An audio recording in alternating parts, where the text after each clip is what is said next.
Over there, there you go. There's a man that we're doing today, Reginald Sturt, and there are a couple of other Banstead men on here. Archie Buckle, that we commemorated last year, is over that side, and someone else whose name escapes me at the moment. Thank you all for coming today to the commemoration for Reginald Sturt, the first open-air commemoration that we've held.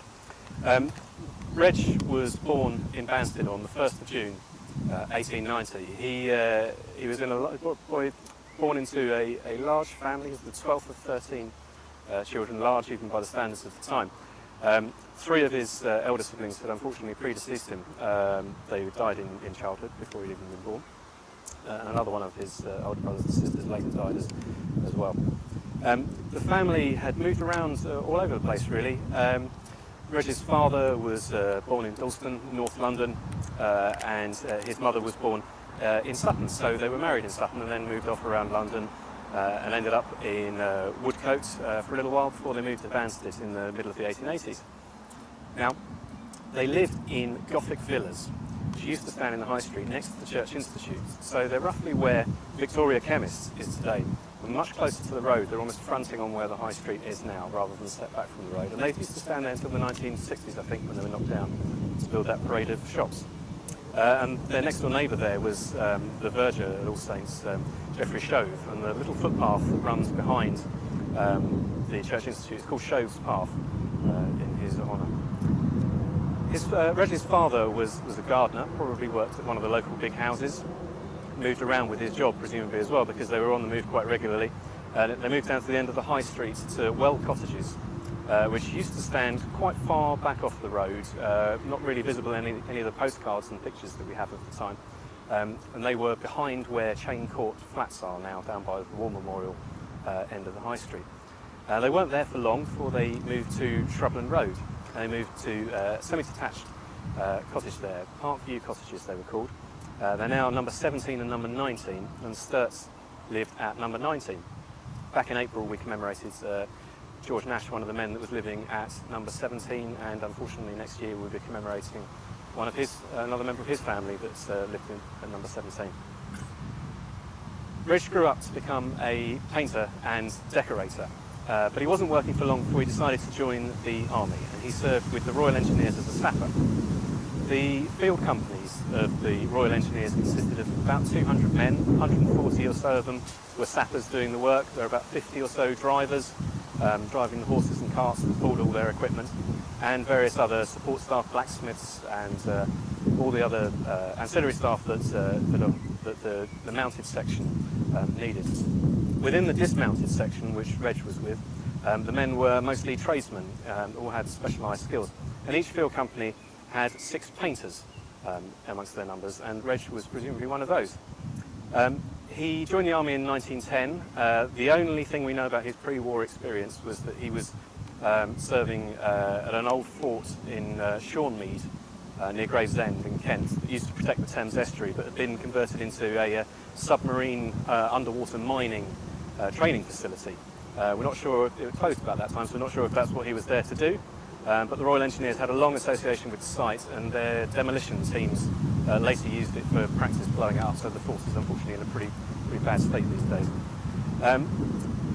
When war broke out, Reg's field company, the 26th Field Company, were in camp at Aldershot, and so they were very conveniently close to hand when the British Expeditionary Force had to be formed in early August of that year.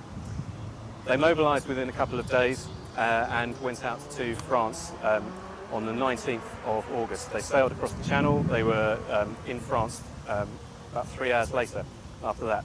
They sailed slowly up the River Seine to Rouen, where they started to unload their equipment. The war machinery wasn't really in place to deal with large numbers of men and equipment arriving, and they didn't have the high-powered cranes that would be there later in the year. So it was an extremely difficult job for the Royal Engineers to get all their carts and wagons off the boats and down, and in particular the heavy sections of the pontoon bridges that they were carrying with them. And it took quite a long time to get unloaded from the ships. The Germans were pushing through Belgium, and the British Expeditionary Force and the French were rapidly moving up to confront them. The engineers boarded a train at Rouen, a journey of about something like 150 miles or so into northern France, and then they spent several days marching the last 25 miles or so until they reached Mons, or just outside Mons in Belgium. The British Expeditionary Force had selected a defensive line that they were going to hold to stop the Germans, and as part of that line was a salient, a bulge in the line around Mons. And the reason it stuck out to encapsulate Mons was because that was where there were some very important crossings over the canal, and they wanted to secure those to prevent the Germans getting over. Reginald Field Company had been allocated a section of that salient. They were going to build defensive works, so this sort of semicircular salient, and they were building the right-hand side of that. When the Germans started pushing through Mons and pushing the British back, they were sort of coming along the side, coming along at a 90-degree angle to where Reg's company were building, so they wouldn't have had much chance of defending because their defences were sort of pointing the wrong way. And so it wasn't long before they had to pull out. The British and the French began to retreat. They were moving very, very rapidly. It was not a rout, though. There was organisation behind it, and there was a plan that was being developed as they were retreating. The men were moving something like 20 miles every day. They were just about, the bulk of the forces were just about keeping out of contact with the Germans. Rear guards were fighting to delay that advance.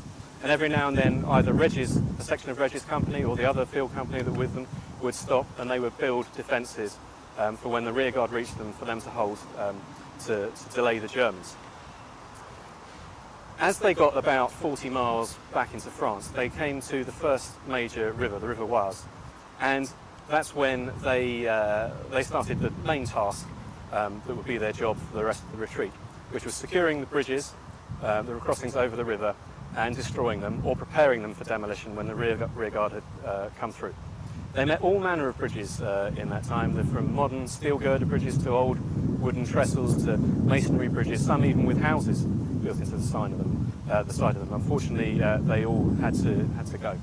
They used an explosive called gun cotton, which was made by soaking a cotton cloth in sulfuric and nitric acid.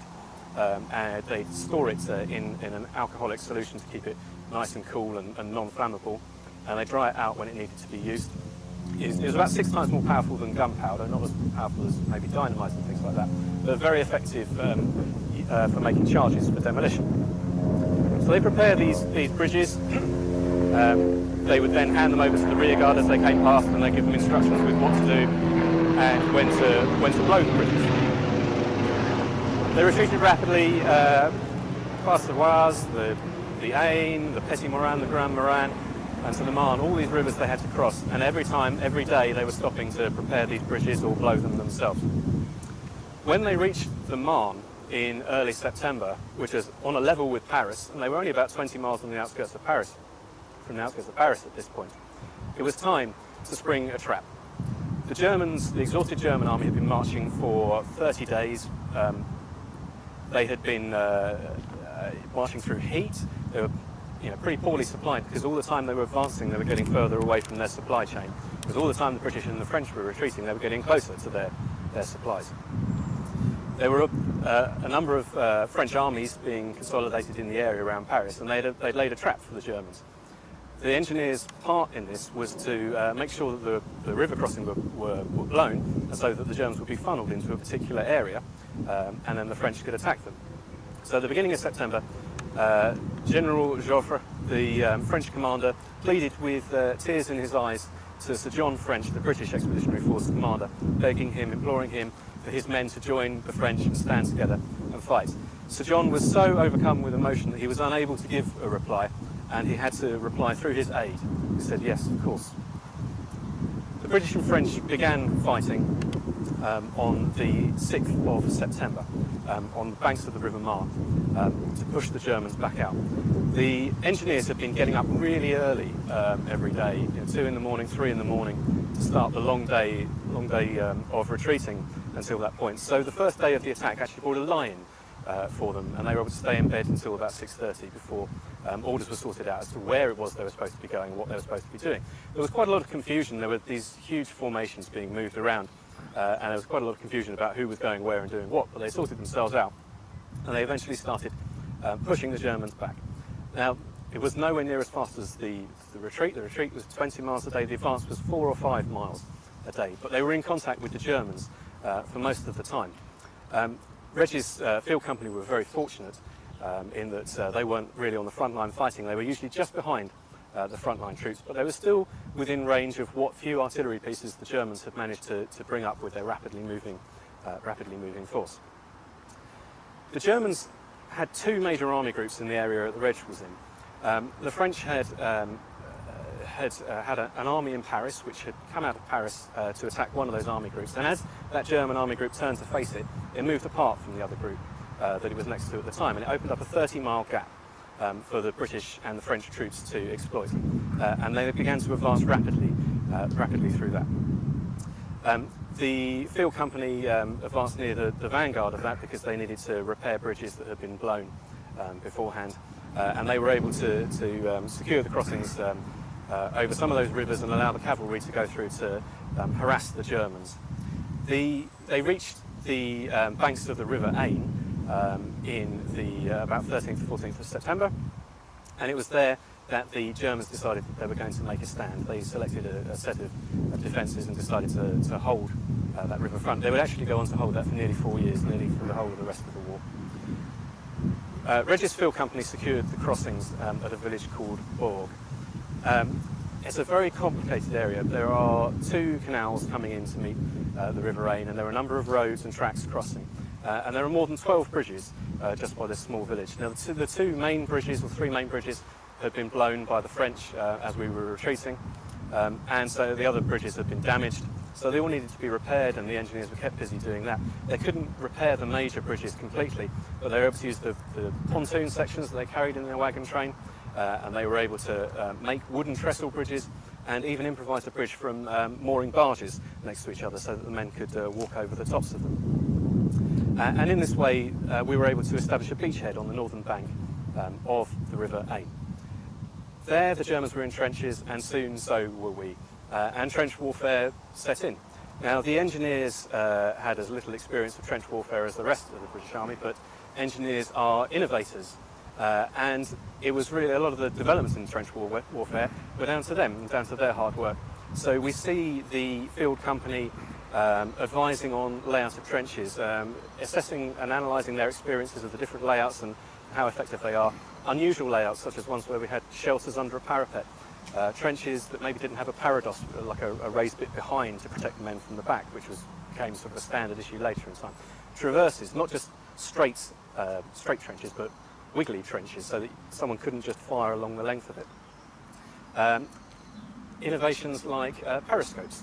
Someone suggested it might be a good idea to mount a mirror on a stick to see over the top of the trench, and from there the trench periscopes were born.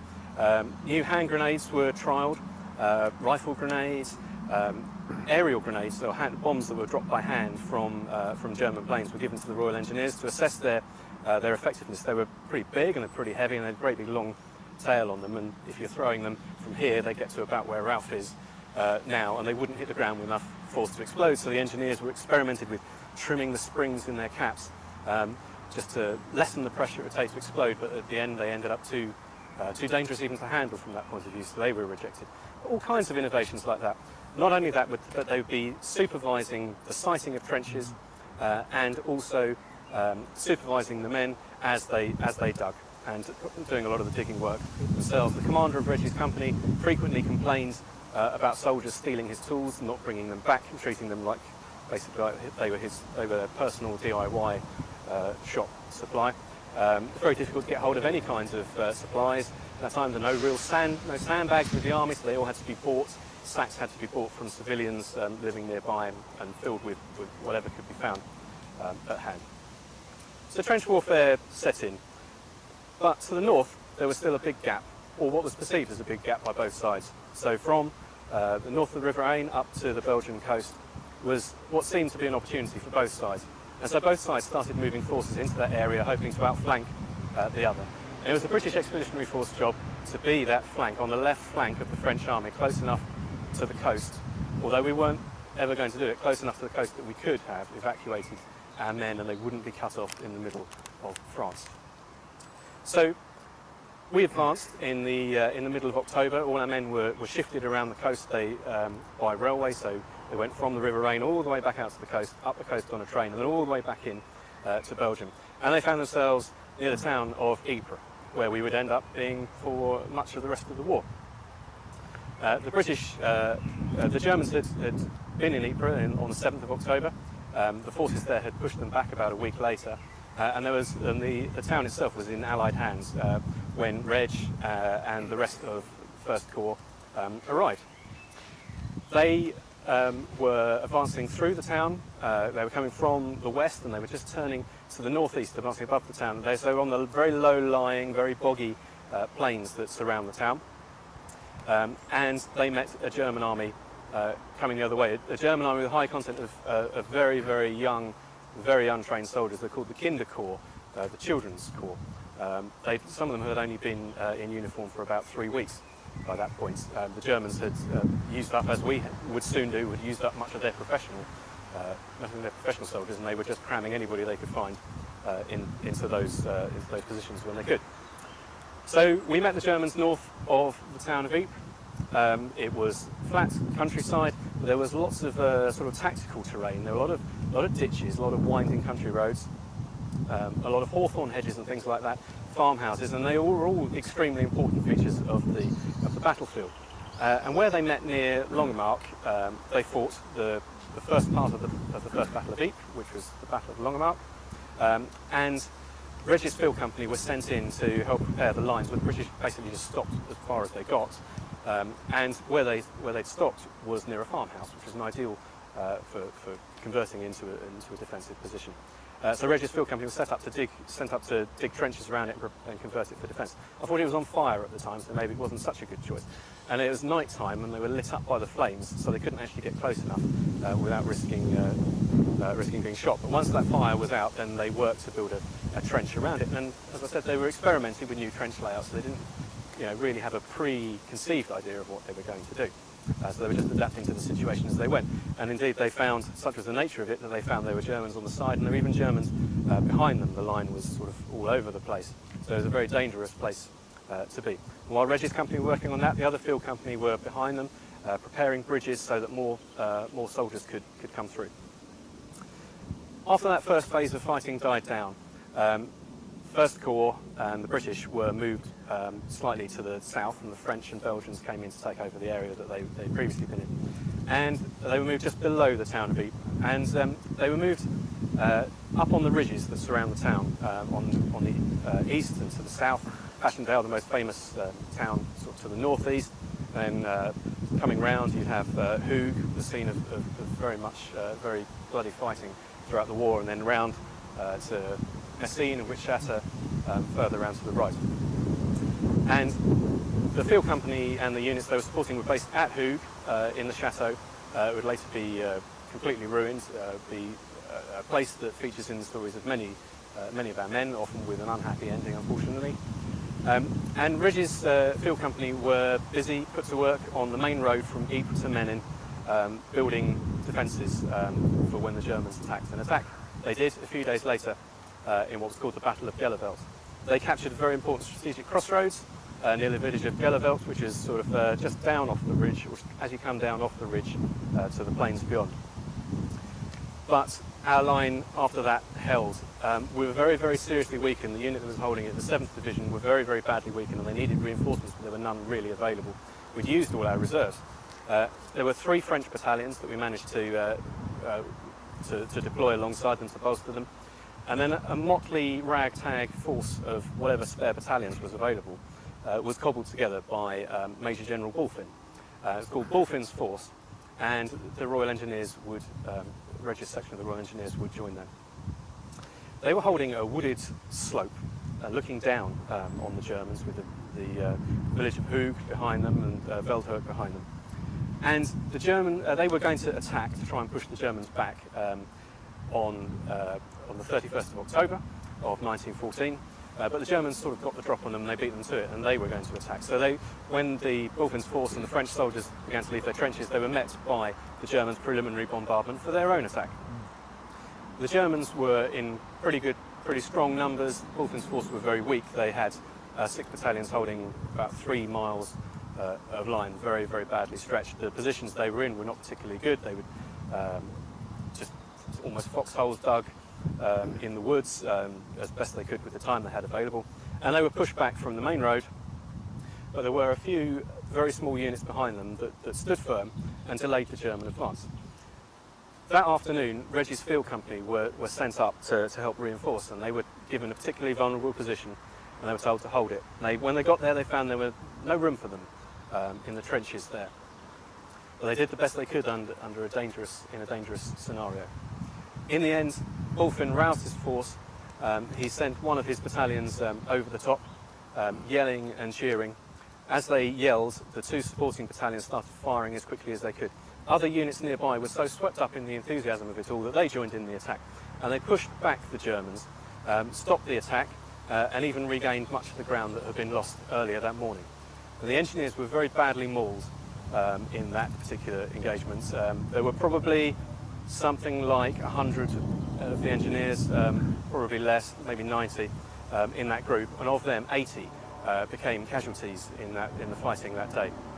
Now, Reg was one of those, and he was evacuated home to be treated in hospital for his wounds. He didn't really recover fully, and he was discharged from the army in May of 1915. He was given the Silver War Badge, which the men wore to show that they'd been fighting and they weren't shirking. I mean, people were attacked in the streets if they thought they weren't doing their duty at times, unfortunately, and so the Silver War Badge was protection from that.